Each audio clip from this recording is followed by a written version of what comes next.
जय हिंद दोस्तों, welcome to study for genius. तो देखिए दोस्तों, आप सभी को जैसा कि पता है 16 नवंबर का जो एग्ज़ाम है वो दोस्तों पूरा समाप्त हो चुका है। फर्स्ट सेकंड थर्ड सब शिफ्ट तीनों हो चुकी हैं। दोस्तों एग्ज़ाम के टाइम यहाँ पर हमारे पास कुछ क्वेश्चन ऐसे भी आ गए थे जो एग्ज़ाम में नहीं आए थे, फिर भी मैंने वो आपको करा दिए थे। लेकिन अधिकतर जो स्टूडेंट थे वो बोल रहे थे कि सर आप तो नए नए क्वेश्चन करा नहीं, जो एग्जाम में नए वो भी बता रहे हैं। तो मैं आप सभी को बता दूं भाई, हमारे पास हम अपनी तरफ से नहीं बनाते हैं। जो हमें स्टूडेंट क्वेश्चन भेजता है उसी के हिसाब से हम आपको बताते हैं। हो सकता है स्टूडेंट मजे ले रहा हो, वो पूछे कि भैया मास्टर को कितना आता है, ये भी चेक कर ली जाए, इस क्वेश्चन को भी पूछ ली जाए। तो साथ में दोस्तों वो ऐसे क्वेश्चन भी पूछ लेते हैं। अब हमें थोड़ी पता है भैया एग्जाम में क्या आ रहा है, जो आप लोग बताते हैं हम उसी के आधार पर आपको बताते हैं। लेकिन कोई बात नहीं, चलिए दोस्तों, नए क्वेश्चन से भी आपका रिवीजन हो सकता है। हो सकता दोस्तों ये भी है कि जो आप क्वेश्चन पूछ रहे हैं मजे मजे में वो नेक्स्ट शिफ्ट में आ जाए। तो कोई बात नहीं दोस्तों, कोई भी क्वेश्चन आ जाए। लेकिन अब मैं दोस्तों आपके सामने लेकर आ जाऊंगा वही क्वेश्चन जो सीधे एग्जाम में टपके हैं। देखिए दोस्तों, पहला क्वेश्चन आया था कि नाबार्ड जो बैंक है इसकी स्थापना कब हुई थी। तो 12 जुलाई 1982 को इसकी स्थापना होती है। दोस्तों यहाँ पर जो नाबार्ड है, ठीक है, ये बैंक है और इसके जो वर्तमान अध्यक्ष है वो कौन है? गोविंद राजू चिंतालो। कौन है? गोविंद राजू चिंतालो है दोस्तों इसके वर्तमान जो अध्यक्ष हैं, वो आपको पता होना चाहिए। और दोस्तों ये बैंक है जो कृषि पर लोन देता है। जो हमारे यहाँ पर जो जो दोस्तों कृषि होती है हमारे यहाँ पर, उसके हिसाब से लोन देता है। ठीक है, जो हमारे किसान भाई हैं उनके लिए लोन देता है। ठीक है, और देखिए दोस्तों, बंधन एक्सप्रेस किन दो देशों के बीच चलती है? तो ये ढाका है दोस्तों, यानी भारत और बांग्लादेश के बीच चलती है। बंधन एक्सप्रेस एक ट्रेन का नाम है जो भारत से बांग्लादेश जाती है, सीधे ढाका ढाका जाती है। और ढाका दोस्तों कहाँ पड़ता है? बांग्लादेश में। और बांग्लादेश की प्रधानमंत्री कौन है? शेख हसीना। कौन है? शेख हसीना। ये आप सभी जानते हैं दोस्तों। और आगे चलते हैं दोस्तों। तो दोस्तों देखिए, संघ सूची में कितने सब्जेक्ट रखे हैं? दोस्तों आप सभी जानते हैं जो संघ सूची है, राज्य सूची है, समवर्ती सूची है, ये दोस्तों कौन सी अनुसूची है? अनुसूची नंबर 7 में दोनों मौजूद हैं। संघ सूची में दोस्तों केवल जो है हमारी जो सेंट्रल गवर्नमेंट है, यानी दोस्तों केंद्र जो होता है उस पर केंद्र कानून बना सकती है ओनली। ठीक है, इसमें दोस्तों 61 ऐसे विषय हैं जिन पर ओनली केंद्र कानून बना सकती है। जैसे आप सभी जानते हैं दोस्तों यहाँ पर कि भैया जो जैसे आप सभी जानते हैं पुलिस वगैरह जो होती है राज्य ही बना सकती है, और केंद्र की पुलिस भी होती है, जैसे दिल्ली पुलिस है केंद्र की पुलिस है। तो ऐसे दोस्तों विषय होते हैं, उन पर दोस्तों कौन कानून बना सकती है? यहाँ पर केंद्र सरकार का कानून बना सकती है। ऐसे उसके पास टोटल कितने विषय शामिल है? 61 विषय उसमें शामिल है। ठीक है, तो दोस्तों नेक्स्ट क्वेश्चन है भूटान की राजधानी क्या है? तो देखिए भाई, भूटान की राजधानी आप सभी से पूछी गई थी, इसकी राजधानी क्या है? थिम्पू है। क्या है? थिम्पू है भूटान की राजधानी। ठीक है, अब दोस्तों भूटान भूटान राजधानी क्या है? थिम्पू है। और देखो, वर्तमान चीफ जस्टिस ऑफ इंडिया कौन है? ये आपसे क्वेश्चन पूछा गया था। तो भैया कौन है बताइए आप सभी? वर्तमान में जो चीफ जस्टिस ऑफ इंडिया है वो कौन है? एन.वी. रमना है। कौन है? एन.वी. रमना। दोस्तों भारत के मुख्य न्यायाधीश हैं, भारत के जो हमारा सुप्रीम कोर्ट है उसके जो मुख्य न्यायाधीश हैं वो है एन.वी. रमना। ठीक है, अब दोस्तों आप कमेंट बॉक्स में बताना है कि भैया जो यहाँ पर सुप्रीम कोर्ट है वो कौन से आर्टिकल में आता है, इसको आपको कमेंट बॉक्स में मुझे बताना होगा। देखिए दोस्तों, नेक्स्ट क्वेश्चन था कि भारत की सबसे ऊंची चोटी कौन सी है? दोस्तों भारत की सबसे ऊंची चोटी पूछा है, इस पर कन्फ्यूजन था। ऑप्शन के हिसाब से लोग बोल रहे थे, कोई कंचनजंगा बता रहा था, कोई K2 बता रहा था। लेकिन मैं आप सभी को बता दूं, भारत में दोस्तों जो पाक अधिकृत जगह है POK है, वहाँ पर पड़ती है क्या? K2। और इसकी जो ऊंचाई है वो कितनी है? वो 8611 इसकी मीटर ऊंचाई है। ठीक है, 8611 मीटर इसकी वर्तमान में लेंथ है। जो हाइट है वो 8611 है। और एवरेस्ट की जो हाइट है वो कितनी है? 8848 है। और एवरेस्ट को दोस्तों, एवरेस्ट को नेपाल में क्या बोलते हैं? सागरमाथा बोलते हैं। ठीक है, इतना आपको पता होना चाहिए। और जो ये भारत में K2 है ये कहाँ पर है वर्तमान दोस्तों? कहाँ? POK, पाक ऑक्यूपाइड कश्मीर में दोस्तों मौजूद है। ठीक है, POK में। तो दोस्तों नेक्स्ट क्वेश्चन है 2022 में ऑस्कर के लिए नॉमिनेटेड फिल्म कौन सी थी भारत की तरफ से? तो दोस्तों कौन सी थी? ये कौनजे कल थी। कौन सी? कौनजे कल, ये दोस्तों फिल्म का नाम है जो नॉमिनेट हुई थी। किसके लिए? ऑस्कर के लिए। दोस्तों ये तमिल की फिल्म है जो इंडियन, ये दोस्तों बॉलीवुड की फिल्म नहीं है, ये आपका जो तमिल की फिल्म होती है, साउथ की फिल्म होती है, उस साइड की ये फिल्म है। ठीक है, आगे बढ़ते हैं दोस्तों। तो दोस्तों विटामिन ई का रासायनिक नाम क्या है? तो दोस्तों ये विटामिन ई का नहीं है, विटामिन डी का नाम है। वैसे इसको गलत, इसको ठीक कर लीजिएगा, ये टाइपिंग मिस्टेक है। विटामिन डी का नाम क्या है? कैल्सीफेरॉल है। क्या? विटामिन डी का नाम जो है कैल्सीफेरॉल है। अगर आपको ई का नहीं पता तो कैसे याद करेंगे? देखिए दोस्तों, मैंने एक ट्रिक बताई थी आपको, रथ एक टॉफ़ी। क्या? एक टॉफ़ी। ठीक है, तो दोस्तों कैसे याद करेंगे? वैसे दोस्तों क्या हो गया? विटामिन ए का मान, यानी कौन सा दोस्तों? रे से क्या आएगा? रे से दोस्तों आएगा रेटिनॉल। थे से थाइमिन, ए से एस कार्बिक एसिड, और दोस्तों टे से टोकोफेरोल। ठीक है, कैसे टोकोफेरोल, और दोस्तों कैसे कैल्सिफेरॉल। तो दोस्तों विटामिन ई का नाम क्या आएगा, टोकोफेरोल। क्या, टोकोफेरोल। मैं टोकोफेरोल भी रख सकते हैं, अगर आपको विटामिन ई का नहीं पता है तो मैं टोकोफेरोल यहाँ लिख देता हूँ, टोकोफेरोल। ठीक है, ऐसे आप देख भी सकते हैं। ठीक है, राष्ट्रपति पुरस्कार किसे दिया गया। दोस्तों एक ऐसा क्वेश्चन मुझे पूछा गया था, लेकिन इसका आंसर मुझे नहीं पता है भैया।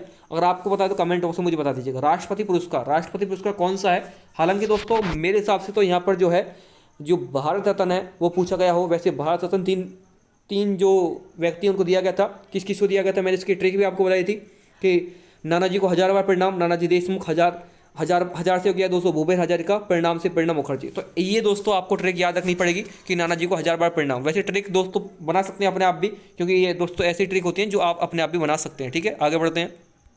तो दोस्तों अमरावती टाइगर रिजर्व किस राज्य में है। तो दोस्तों कहाँ पर है, ये महाराष्ट्र में है। ठीक है, महाराष्ट्र में है। और महाराष्ट्र के आपको सीएम को बताने उद्धव ठाकरे हैं। और दोस्तों महाराष्ट्र के कौन है भैया, महाराष्ट्र के गवर्नर आपको बताना कौन है, भगत सिंह कोश्यारी हैं। भगत सिंह कोश्यारी, इतना आपको पता होना चाहिए। महाराष्ट्र की राजधानी क्या है, मुंबई है। और महाराष्ट्र में दोस्तों कौन सा बंदरगाह सबसे बड़ा बंदरगाह है, मुंबई बंदरगाह। कौन सा बड़ा बंदरगाह, मुंबई बंदरगाह। उसका ही एक दोस्तों छोटा बंदरगाह कौन है, नहावा सोवा बंदरगाह। ठीक है, नहावा सोवा बंदरगाह। ठीक है, ये आपको पता होना चाहिए। और दोस्तों महाराष्ट्र में एक मंदिर है जो आपको बताना है कौन सा मंदिर है। ठीक है, महाराष्ट्र में कौन सा मंदिर है वो आपको कमेंट बॉक्स में मुझे बताना पड़ेगा। जो दोस्तों किसके लिए, गणेश जी के लिए सबसे प्रसिद्ध है, वो एग्जाम में पूछा जा सकता है। ठीक है, तो दोस्तों विश्व कैंसर दिवस पूछा है क्वेश्चन नंबर 11 में, आप देख सकते हैं। तो विश्व कैंसर दिवस मनाया जाता है 4 फरवरी को। ठीक है, कब मनाया जाता है, 4 फरवरी को विश्व कैंसर दिवस मनाया जाता है। जिससे दोस्तों कैसे याद कर सकते हैं, चीर फाड़, चीर से क्या होगा 4, फाड़ से फरवरी। तो ऐसे भी याद कर सकते हैं इसे। ठीक है, आगे बढ़ते हैं। दोस्तों नेक्स्ट क्वेश्चन है, मदुरई नामक नृत्य किस राज्य में होता है। तो दोस्तों मुदिरी होता है दोस्तों कहाँ पर, झारखंड में। कौन होता है, झारखंड में। और झारखंड के दोस्तों मुख्यमंत्री कौन है, हेमंत सोरेन है। कौन है, हेमंत सोरेन। ठीक है, हेमंत सोरेन इनका नाम है। तो ये दोस्तों आपको पता होना चाहिए। ठीक है, आगे बढ़ते हैं भैया। तो दोस्तों देखिए यूनेस्को का 40वां साइट भारत में कौन सा है। तो ये कौन सा है भैया, ये है धौलावीरा। कौन सा है, धौलावीरा। ठीक है, अब दोस्तों 46 यूनेस्को में शामिल हो चुके हैं, आप सभी को पता है।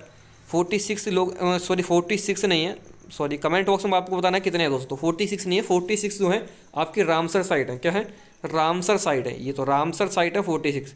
लेकिन आपको तो बताना यूनेस्को में अब तक भारत के कितने जो हैं वो स्थल हैं वो शामिल कर लिए गए, वो आपको हमें कमेंट बॉक्स में बताना पड़ेगा। देखिए दोस्तों सर्वप्रथम भारत रत्न पुरस्कार किसे मिला था, ये क्वेश्चन भी आया था। तो ये मिला था किसे, एस राधाकृष्णन जी को। ये कब मिला था, 1954 में मिला था। कब मिला था, 1954 में। आगे बढ़ते हैं। तो दोस्तों क्वेश्चन नंबर 15 यहाँ पर छूट गया है, इसका आंसर लिख दिया बस खाली मैंने। तो इसकी ये क्वेश्चन था कि बताइए भाई यहाँ पर जो आपका इसरो है, ISRO Indian research organization, Indian space research organization, इसकी दोस्तों स्थापना कब हुई थी। तो कब हुई थी भैया, ये हुई थी 15 अगस्त 1969 को। इसके दोस्तों वर्तमान जो अध्यक्ष हैं वो कौन है, के सिवान है। इसका जो वर्तमान दोस्तों जो मुख्यालय वो कहाँ पर है, वे बेंगलुरु, कर्नाटक के बेंगलुरु में स्थित है। ठीक है दोस्तों, एक क्वेश्चन आया था question number 16, fundamental unit of protein किसे कहा जाता है। तो दोस्तों इसका आंसर भी मुझे नहीं पता है भैया, ये कुछ क्वेश्चन अटपटा सा था। अगर आपको पता है तो कमेंट बॉक्स में मुझे बता सकते हैं। जो आंसर मुझे पता था पक्के वही दोस्तों आपके सामने लेकर आया हूँ। लेकिन जो लोग क्वेश्चन पूछ रहे थे बार बार वो मुझे नहीं पता, इसका आंसर भी क्या हो सकता है वो आप मुझे बता सकते हैं। ठीक है, तो दोस्तों एक क्वेश्चन पूछा था संघ की राजभाषा किस आर्टिकल में है। तो दोस्तों किस आर्टिकल में, 343 में है, 343 में। दोस्तों जो क्वेश्चन आते हैं जैसे आपसे पूछे राष्ट्रपति किस आर्टिकल में, तो 52 आर्टिकल में। किस में, 52 आर्टिकल में। अगर आपसे पूछे प्रधानमंत्री किस आर्टिकल में, 75 में। तो ऐसे दोस्तों क्वेश्चन आपको पता होने चाहिए। ईसीजी का प्रयोग किस लिए होता है, तो ईसीजी का प्रयोग दोस्तों आप सभी को पता है। तो दोस्तों ईसीजी का प्रयोग होता है वो आपके हार्ट के लय के लिए होता है। क्या, आपकी जो हार्ट है उसमें लय कितनी है उसके लिए होता है। और ईसीजी का फुल फॉर्म क्या होता है, इलेक्ट्रोकार्डियोग्राफ। क्या होता है, इलेक्ट्रोकार्डियोग्राम। ये दोस्तों आपका फुल फॉर्म होता है। ठीक है, आगे बढ़ते हैं। दोस्तों क्वेश्चन नंबर 19 पूछा था कि पैरा ओलंपिक में भारत का कौन सा रैंक था। ठीक है, पैरा ओलंपिक में भारत का कौन सा रैंक था, तो 24 था। अब दोस्तों आपसे जो है ओलंपिक में पूछा जा सकता है कि ओलंपिक में कितना था, तो इसका दोगुना कर दीजिए, कितना, इसका 48 कर दीजिए। अगर आपसे पूछे पैरा ओलंपिक कौन से नंबर का खेल था, तो दोस्तों कौन से नंबर का था, ये 16वां कर दीजिए। और दोस्तों ओलंपिक पूछे तो ओलंपिक का भी दोस्तों दुगना कर दीजिए, 16 का 32। तो ऐसे कुछ चीज़ होती हैं जो दोस्तों दुगना करके भी आप कर सकते हैं। ठीक है, दुगना करके भी। अगर आपसे पूछे ओलंपिक में कितने पदक आए, तो 1 2 का 4, क्या 1 2 का 4, यानी 1 गोल्ड, 2 दोस्तों सिल्वर और 4 दोस्तों क्या ब्रॉन्ज। तो ऐसे भी याद कर सकते हैं। अगर आपसे मैं पूछूं कि भैया पैरालंपिक में कितने, पैरालंपिक में, ये पैरालंपिक की बात कर रहा हूँ टोटल की मैं, ये ओलंपिक की बात थी 1 2 4, और दोस्तों पैरालंपिक में बात करूँ तो 586, कितना, 586। ये दोस्तों जैसे 786 होता है ना, ऐसे 586 आप याद कर सकते हैं कि 5 गोल्ड, 8 दोस्तों सिल्वर और 6 ब्रॉन्ज। ऐसे दोस्तों आप याद कर सकते हैं। मुझे दोस्तों ऐसी याद है, आप भी ऐसी याद कर सकते हैं। ठीक है, आगे बढ़ते हैं चलिए। दोस्तों नेक्स्ट क्वेश्चन है वियतनाम की मुद्रा कौन सी है? तो दोस्तों क्या है? डोंग। क्या है? डोंग भी बोल सकते हैं, डोंग बोल सकते हैं, वो आपकी मर्जी है, लेकिन वियतनाम की मुद्रा क्या है? डोंग है। ठीक है, डोंग है। सेल्फी विद टेम्पल किस राज्य में है? तो दोस्तों किस में? यूके यानी उत्तराखंड में। Selfie with temple. अब दोस्तों यूके यानी उत्तराखंड के आकर आपसे पूछे सीएम कौन है?